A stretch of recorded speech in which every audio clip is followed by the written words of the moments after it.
Good afternoon. SB Sweden ডায়েরির একটি নতুন পর্বে আপনাদের সবাইকে স্বাগত। আমি সুমন। আর আজকের ভিডিওটা শুরু করছি লিসবন শহরে ঢোকার ঠিক মুখে। আপনারা তো জানেন আমরা গরমের ছুটিতে ঘুরতে এসেছি।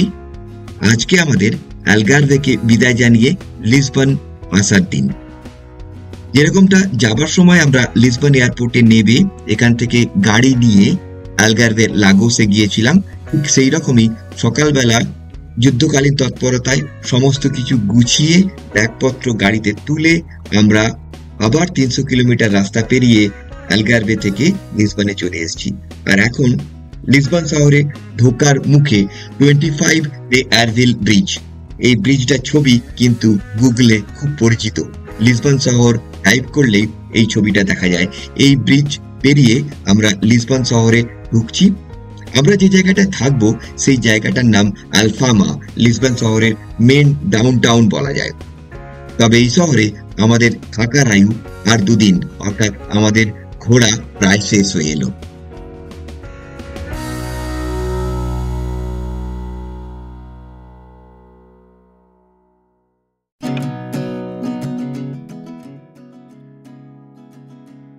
আমাদের ভিডিওতে আমরা বহুবার বলেছি ইউরোপের শহরগুলোর একটা গুরুত্বপূর্ণ যোগাযোগ ব্যবস্থা হচ্ছে ট্রাম ব্যবস্থা।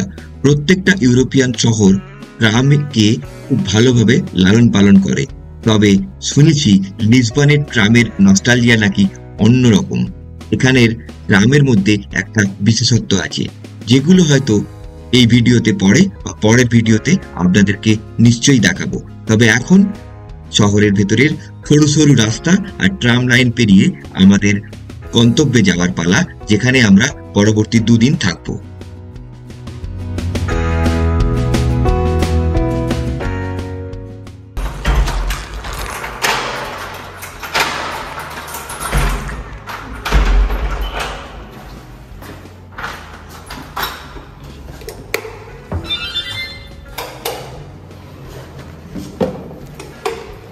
এই হচ্ছে শহরের মধ্যে বাড়িঘর ছোট হয়ে যায়। ওইটা জ্বালাচ্ছিস কেন বুঝো?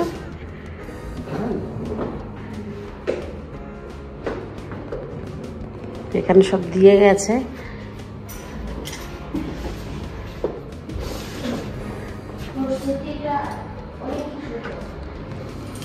একটা টয়লেট, রুম,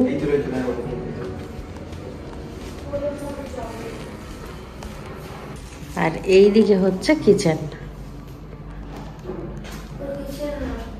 হ্যাঁ, এটা কিচেন। আমরা 2 ডেজ এখানে থাকবো। কতটা রান্না করব সেটাও ঠিক নেই।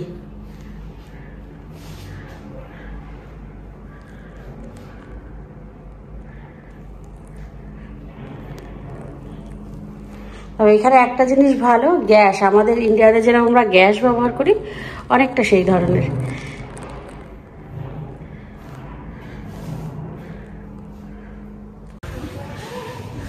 এখন বাজে সন্ধ্যা 7:30, আর আমরা 2 ঘন্টা আগে পৌঁছে গেছি আমাদের গন্তব্য লিসবন। লোকাল ভাষায়, পর্তুগিজ ভাষায় এরা বলছে লিসবোয়া। আমরা একটুখানি কনফিউজড হয়ে গেছিলাম। যাই হোক, পৌঁছে গেছি আর বেরিয়ে পড়েছি ঘুরতে। সন্ধেবেলা ছাড়া কিন্তু ঘুরতে বেরোনো যাচ্ছে না। টেম্পারেচার দিনের বেলা 35 ডিগ্রি, গা হাত পা পুড়ে জ্বলে যাচ্ছে। তো আমাদের প্ল্যান হচ্ছে সকালবেলা খানিকটা দেখা, আবার রেস্ট নিয়ে বিকেলবেলা খানিকটা দেখা।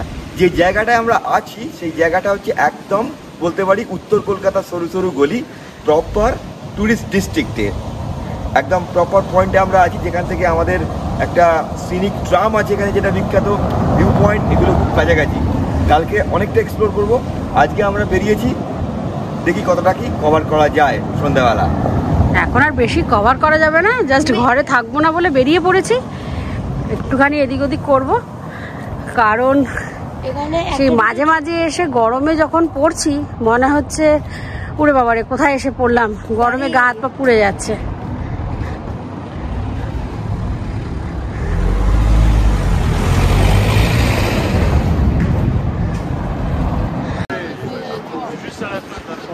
লিসবনে যারা আসবেন তাদের জন্য একটা ছোট্ট টিপস, যদি কেউ বলে 400 মিটার তাহলে ভাববেন 1 কিলোমিটারের সমান হাঁটতে হবে, কারণ রাস্তাঘাট কিন্তু প্রচুর চড়াই উতরাই। অনেকটা মানে পরিশ্রম করে মাত্র 400 মিটার আমরা এখানে পৌঁছে গেছি, মিরাদোরা দে সেনহোরা দো মন্তে। বাপরে, মিরাদোরা কথাটার মানে হচ্ছে ভিউ পয়েন্ট। তো বাংলা ভাষায় বোঝালে যে এখান থেকে লিসবন শহরটাকে খুব সুন্দর দেখা যায়, একটা ভিউ পয়েন্ট আমাদের যেখানে আমরা আছি তার খুব কাছে। সন্ধ্যাবেলা এখান থেকে নাকি খুব ভালো সূর্যাস্তও দেখা যায়। তো আমরা জানি না সূর্যাস্ত পর্যন্ত আমরা ওয়েট করবো কিনা, কারণ এখন বাজে 7:40। আর অনেক সূর্যাস্ত দেখেছি আমরা। হ্যাঁ, কিন্তু এখান থেকে এমনি ভিউটাও খুব সুন্দর লাগছে। আর ওই যে দেখো ওই দূরে ব্রিজটা, ওই ব্রিজটা পেরিয়ে আমরা এলাম। হ্যাঁ, ওইটা দেখতে যাবো, স্ট্যাচুটা। হ্যাঁ, ওই যে দূরে স্ট্যাচুটা দেখতে পাচ্ছি ভাই, ওইটা দেখতে যাবো। রেপ্লিকা, এটা হয় না কলকাতাতে ওই আইফেল টাওয়ার রেপ্লিকা? হ্যাঁ, এক্স্যাক্টলি ওটাই। আচ্ছা, ওটা হচ্ছে রিও ডি জেনিরোতে যেটা আছে সেটার রেপ্লিকা এখানে। জিসাস ক্রাইস্ট এর ওটা হচ্ছে মনে হয়, আই থিংক এটা হচ্ছে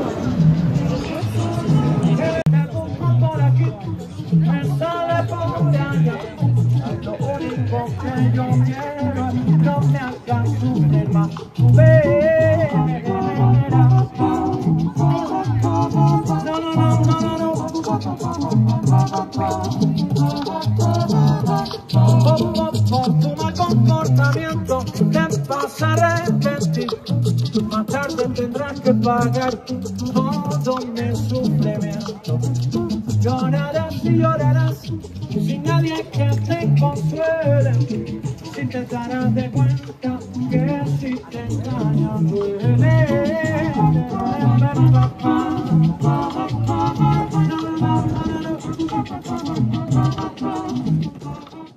আর এই জায়গাটায় খুব সুন্দর, এই যে সামনে একটা টুকটুকি বলছে, টুকটুক আমাদের অটোর একটা মানে একটু বিগার রূপ আর কি।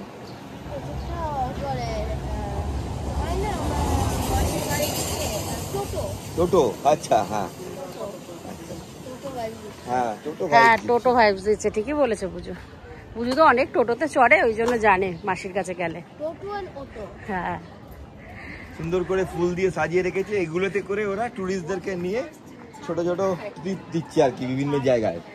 আর আমরা এখন যাচ্ছি হচ্ছে ওই যে দূর থেকে ক্যাসেলটা দেখছিলাম, সেই ক্যাসেলটার কাছে। এটা ওল্ড টাউন একদম। হ্যাঁ, আমরা কিন্তু হাঁটতে হাঁটতে বেশ অনেকটা চলে এসেছি। বুঝু বলছিল মানে ওখানে অনেক জায়গায় বলা আছে যে শহরটাকে হেঁটে একটু দেখো। তো আমরা সেই জন্যই একটু বেশ কিছুটা রাস্তা ধরে হাঁটছিলাম। মনে হচ্ছিল পুরো উত্তর কলকাতা চলে এসেছি। ছোট ছোট দোকান, খালি দোকানগুলো একটু সাজানো গোছানো। এই ট্রামটা খুব বিখ্যাত, এটা করে কালকে সুমন বললো আমরা ঘুরবো। আর সত্যি কথাই আমাদের দেশে ট্রাম উঠে গেছে। এদেশে কত সরু সরু গলি, তার মধ্যে দিয়ে ট্রাম চলছে, লোকজন ঘুরছে। মাঝে মাঝে মনে হয় যে এগুলো যদি একটু যত্ন করে রাখা যেত কত ভালো হতো। আর চারদিকে দোকানপাটগুলো বলো, পুরো একদম রমরমিয়ে দোকানগুলো চলছে, প্রচুর খাবার দাবার। আর উল্টো দিকে অপূর্ব একটা সি ভিউ। আর বাড়িগুলো দেখে একদম সেই উত্তর কলকাতার গায়ে গায়ে লাগানো বাড়ি। কালারফুল, মাঝে দু একটা বাড়ি ভেঙে ফ্ল্যাট হয়েছে, এখনকার মডার্ন। আমরা দেখেছি যে মানে স্ক্যান্ডিনেভিয়ান কান্ট্রিতে সেই অর্থে কালার নেই বাড়িগুলোর গায়েতে বা স্ট্রাকচার আর্কিটেকচারে, কিন্তু স্পেন, ইটালি, পর্তুগাল এই সমস্ত জায়গায় প্রচুর কালার।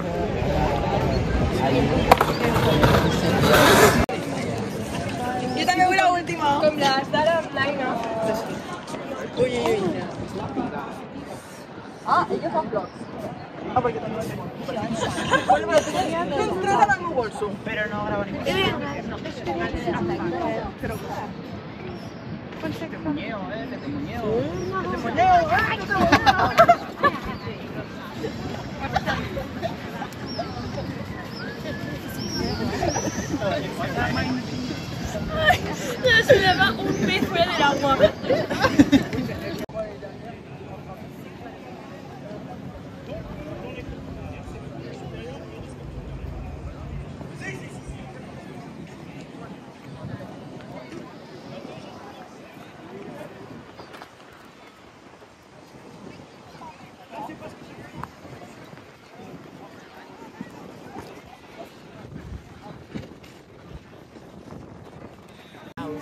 ইউরোপিয়ান এই কান্ট্রিগুলোর সাথে স্ক্যান্ডিনেভিয়ার কিন্তু কোনো মিল খুঁজে পাওয়া যায় না। আমরা যখন গাড়ি চালিয়ে আসছিলাম তখন সুমনকে বলছিলাম রাস্তার পর রাস্তা এখানে মানে মাইলের পর মাইল আমরা যাচ্ছি, কোনো গাছপালা নেই, পুরো ফাঁকা, অনেকটা আমাদের ওই বাঁকুড়া ঠাকুরার দিকে যেরকম হয় লাল মাটি সেরকম দেখা যাচ্ছে।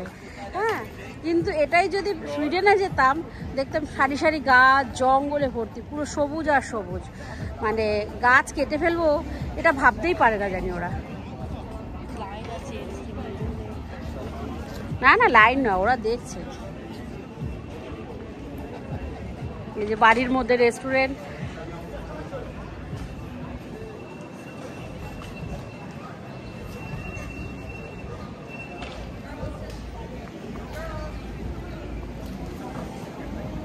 এই যে ট্রাম লাইন গেছে, এখান দিয়েও কিন্তু ট্রাম যাচ্ছে।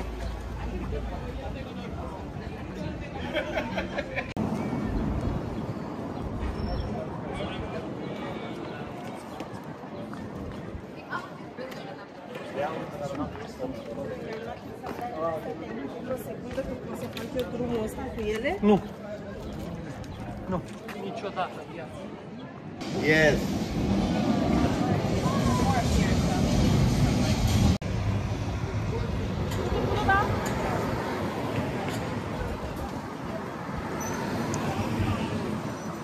আমরা এখন এই ছোট্ট হলুদ আইকনিক ট্রামটায় করে উঠে ঘুরতে বেরোচ্ছি।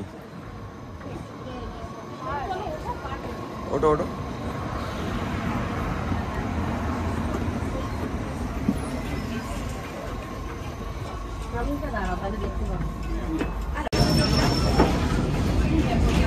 এই হচ্ছে ট্রাম যাওয়ার রাস্তা।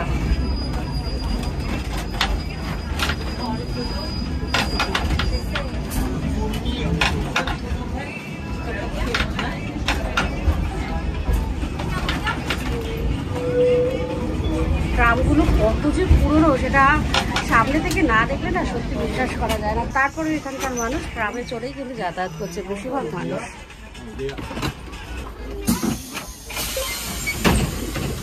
এই হচ্ছে মেশিন, টিকিট কেটে এখানে টাচ করলেই অ্যাক্টিভ হয়ে যাচ্ছে। ঠিক করে ভিডিও করতে পারছি না, তার কারণ হচ্ছে ট্রামটা চলছে, রাস্তাটা ভীষণ সরু আর ট্রামেও ভীষণ ভিড়।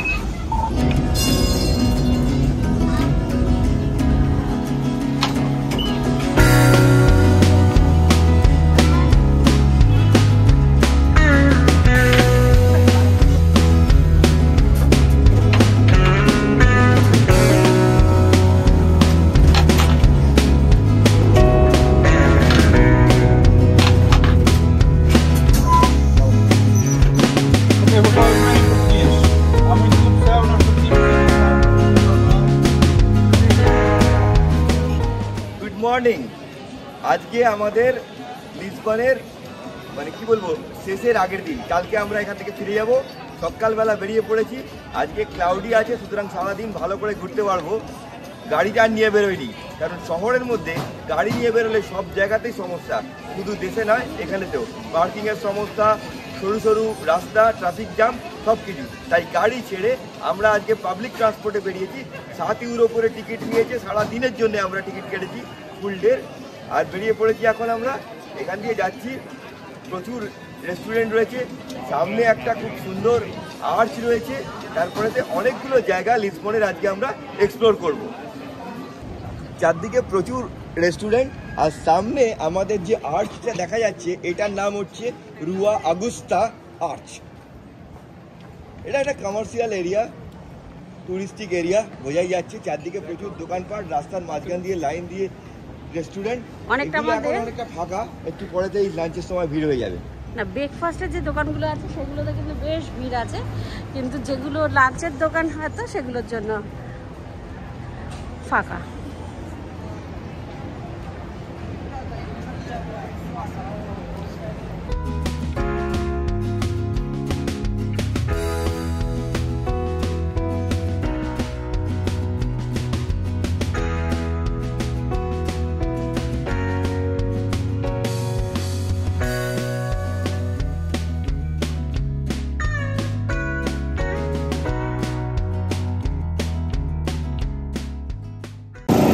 আমরা লিসবনের কয়েকটা জায়গা দেখবো এরকমই একটা প্ল্যান আমাদের আছে। দেখা যাক কতগুলো জায়গা দেখবো।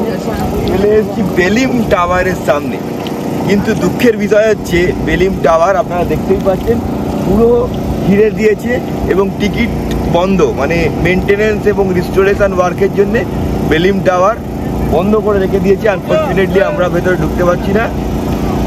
আর বাইরে থেকে দেখেই আর কি, বাইরে থেকেও কিছু বোঝা যাচ্ছে না, পুরোটাই একদম কভার করা।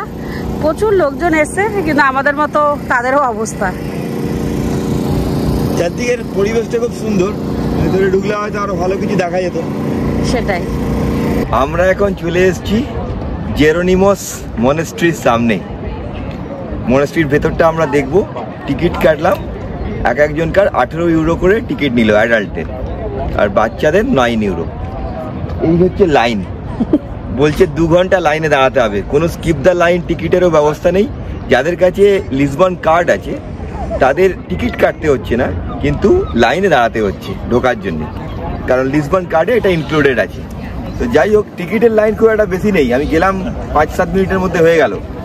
এখানে যে লাইন, জিজ্ঞেস করা হলো যে আমরা কি বাইরে গিয়ে কিছু খাওয়া দাওয়া করে বা অন্য কোথাও ঘুরে আসতে পারি, বলছে না, তাহলে আসলেও আবার এসে লাইনে দাঁড়াতে হবে।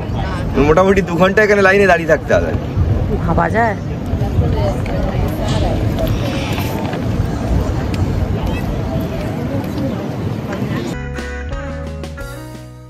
এই জেরোনিমাস মনেস্ট্রির সঙ্গে কিন্তু আমাদের দেশের একটা খুব আত্মিক যোগাযোগ আছে। ভাস্কো দা গামার প্রথম ভয়েজ ইন্ডিয়া আবিষ্কার এবং তারপর ভাস্কো দা গামার ফিরে আসা সেলিব্রেট করার জন্য কিন্তু এই মনেস্ট্রির একটা মিনার তৈরি করা হয়েছিল। এবং ইন্ডিয়ার সঙ্গে পর্তুগালের যে ব্যবসা সেই সময় হয়েছিল, সেই ব্যবসার যে ট্যাক্স প্রফিট, সেই ট্যাক্স প্রফিটের টাকা দিয়ে কিন্তু এই মনেস্ট্রিকে সংস্কার এবং এই মনেস্ট্রির উন্নতি সাধন করা হয়েছিল।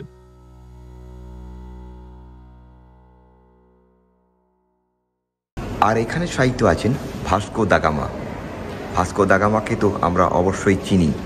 ইন্ডিয়ার যে সি রুট ইউরোপ থেকে, সেটাকে আবিষ্কার করেছিলেন এই ভাস্কো দা গামা। ওনার সমাধি এখানে সামনে।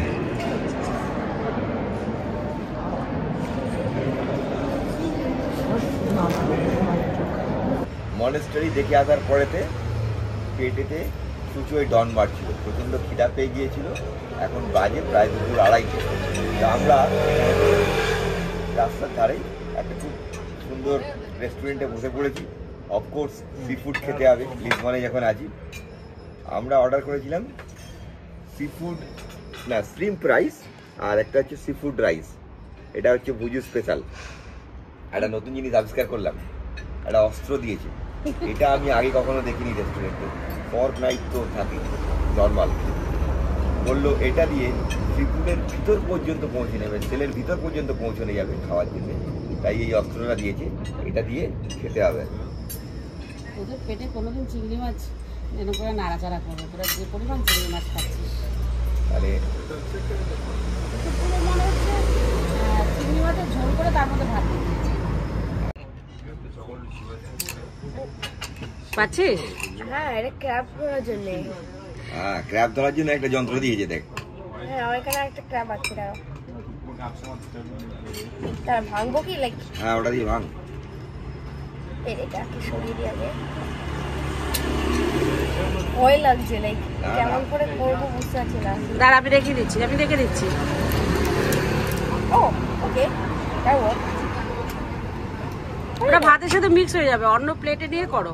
করে দিচ্ছি, আগে এটা সব খেয়ে নিই তারপর। সুমন্ত অনবরত যুদ্ধ করে চলছে এটা দিয়ে এই কাঁকড়াটা ভাঙার। না, যন্ত্র দিয়েছি যখন ভাঙার, তখন এটা দিয়ে ভাঙতে হবে। শোনো, হাতের থেকে বেস্ট কিছু হয় না। হাত দিয়ে তো ভাঙা যাবে না। এই যে দেখছো, তুমি ফাইনালি একটা 2 মিনিটস ওয়েট করতে পেরেছো।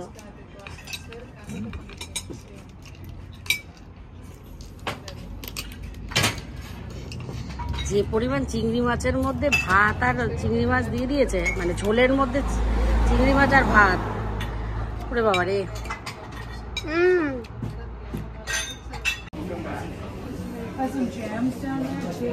ডাউন টাউনে এসে ঘুরতে ঘুরতে হঠাৎ করে একটা অদ্ভুত দোকানের সন্ধান পেলাম। অ্যাকচুয়ালি ভুজুই আমাকে বললো, এটা আমি জানতাম না। এই যে বক্সগুলো দেখছেন, এগুলোতে বিভিন্ন ধরনের মাছ আছে। সার্ডিন, গাম্বাস মানে চিংড়ি মাছ, শ্রিম্প মানে ছোট চিংড়ি, সি বাস, এরকম গোল্ডফিশও আছে, হ্যাঁ অক্টোপাসও আছে, তাই না? বিভিন্ন ধরনের মাছ এরকম কৌটো করে বিক্রি হচ্ছে। পুরো এই দোকানটাই শুধু এরকম বিভিন্ন ধরনের মাছ কি সুন্দরভাবে সাজিয়ে রেখে দিয়েছে। এরকম দোকান কিন্তু আমি সুইডেনে দেখতে পাইনি। আমরা যখন এই ওল্ড টাউন দিয়ে হেঁটে যাচ্ছি, যেতে যেতে একটা দারুণ ইন্টারেস্টিং দোকান চোখে পড়লো। এখন আমরা এখানে ঢুকেছি, একটুখানি খাওয়া দাওয়া করবো। আলুর উপর নানা রকম সস দিয়ে, মানে ফ্রেঞ্চ ফ্রাইয়ের উপর সস দিয়ে খাবার তৈরি করছে।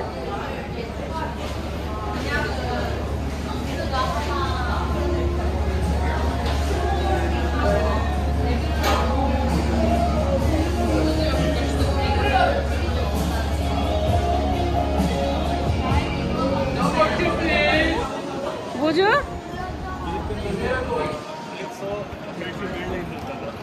এটা কি নাম? কি নাম? টাফেল। টাফেল টাফেল কেমন খেতে? তুমি খাও, তুমি খাও। তোমার পছন্দ হয়েছে তো টেস্টটা? দারুণ না? ইন্টারেস্টিং দোকান। আজ সারাদিন অনেক ঘোরাঘুরি হলো। যদিও বলেছিলাম সকালে বেরিয়ে দুপুরে ফিরে যাব, কিন্তু ওয়েদার সাথ দেওয়ায় আর ফিরে যায়নি। সারাদিনই প্রায় ঘোরাঘুরি করেছি। কাল আমাদের এখানে শেষ দিন, আর রাত্রেবেলা ফ্লাইট আছে স্টকহোমে ফিরে যাওয়ার। প্রায় মধ্যরাতে স্টকহোমে গিয়ে ফিরবো। অনেকটা জার্নি হবে, তাই আজকে একটু আগে ভাগে ঘরে ফিরে শুয়ে পড়ব। আজকের ভিডিওটা এখানেই শেষ করলাম। কালকে আবার একটা নতুন ভিডিও নিয়ে আপনাদের সঙ্গে দেখা হবে। শুভরাত্রি।